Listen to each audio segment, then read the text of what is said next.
Здравствуйте, дорогие друзья! Я приветствую вас на канале «Жизнь после жизни есть, я знаю», который посвящен доказательствам жизни после смерти и устройству потустороннего мира, куда каждый из нас попадает по завершении своего земного пути, где и воссоединяется с ранее усопшими родными и любимыми и продолжает бесконечное путешествие по нашей прекрасной и удивительной вселенной.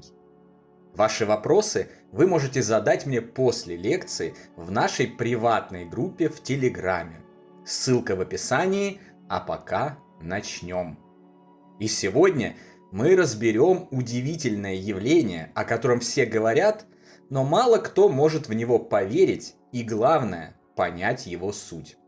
Это явление встречи умирающих людей со своими умершими ранее родными, близкими и друзьями, которые происходят незадолго до их собственной смерти. Что же это такое и почему доказывает жизнь после смерти? Давайте узнаем. Когда близкий человек находится на смертном одре, если избавиться от липких пут страха смерти и вместо того, чтобы бояться, взять его за руку, окружить любовью и внимательно наблюдать, то можно своими глазами увидеть удивительное явление встречи того, кто завершает свой земной путь с потусторонним миром. В момент, когда переход между жизнью и смертью вот-вот начнется, а иногда и за несколько часов и даже дней до него, умирающий вдруг сообщает окружающим о том, что видит свою маму, своего папу, бабушку, дедушку или любых других умерших ранее родных и любимых людей.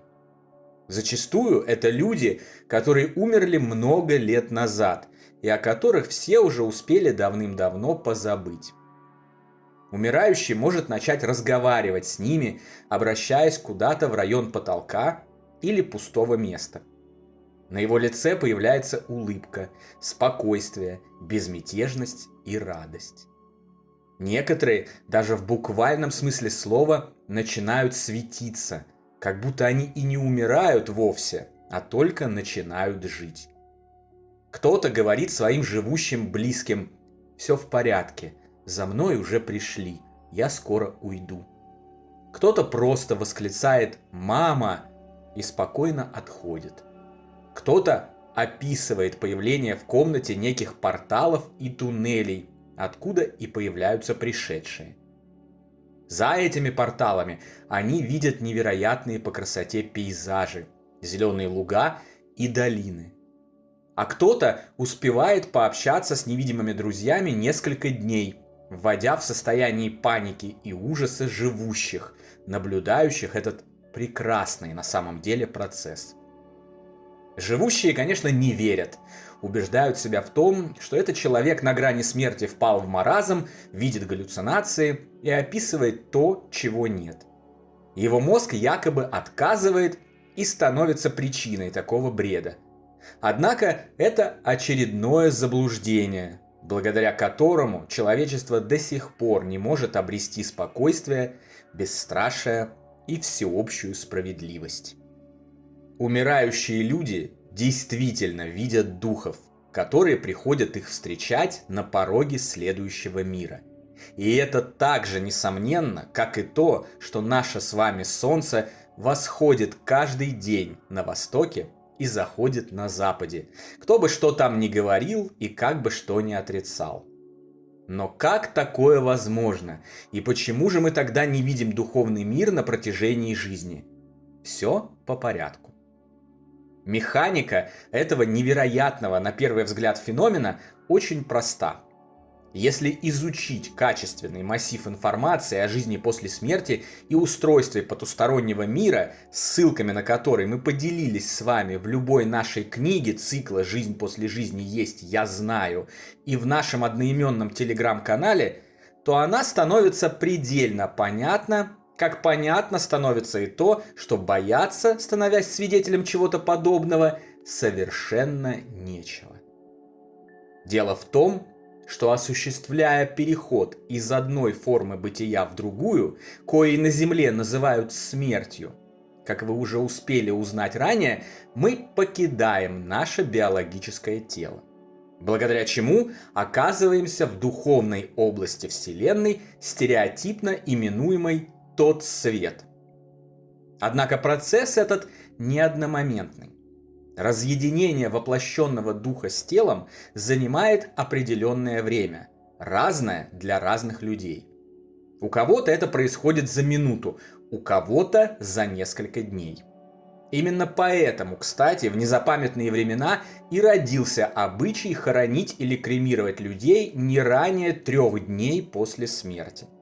Изначально это делалось для того, чтобы не навредить духу умершего, который еще не до конца успел отделиться от тела и может быть напуган процессом его ликвидации. От чего зависит конкретное время выхода духа из тела, пока не вполне ясно. Возможно, от уровня развития или от количества знаний, возможно, от меры осознанности или прочих факторов. Но то, что никто не разъединяется со своим бывшим физическим телом в один миг, мы знаем точно. И снова информацию об этом можно найти в рекомендованной нами для самоподготовки литературе. Это было открыто множеством исследователей, посвятившим своей жизни изучению умирания и жизни после него.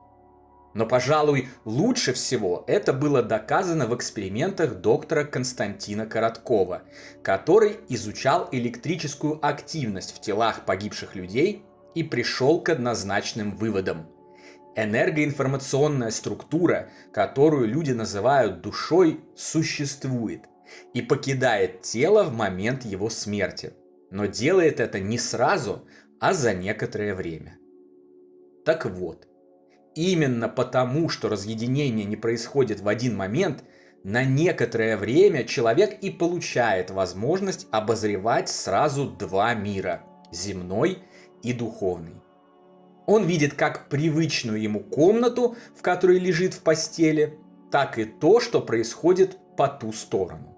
Вот он и сообщает своими биологическими органами о том, что видит органами духовными. По этой же причине мы не наблюдаем духовный мир на протяжении жизни, поскольку наш дух плотно интегрирован с биологическим телом и использует его биологические же органы чувств для обозрения земного мира и взаимодействия с ним. И только когда дух находится вне тела, то есть фокус его внимания не сосредоточен на мире земной материи, он логично получает возможность обозревать духовный мир и взаимодействовать с ним. Это может происходить во время околосмертных переживаний, состояний близких к смерти, во снах и в том числе в разбираемом нами в этой лекции феномене. Данный феномен, к слову, не является редкостью. Если копнуть литературу и прочие источники, то выясняется, что подобные случаи происходят по всему миру в огромных количествах.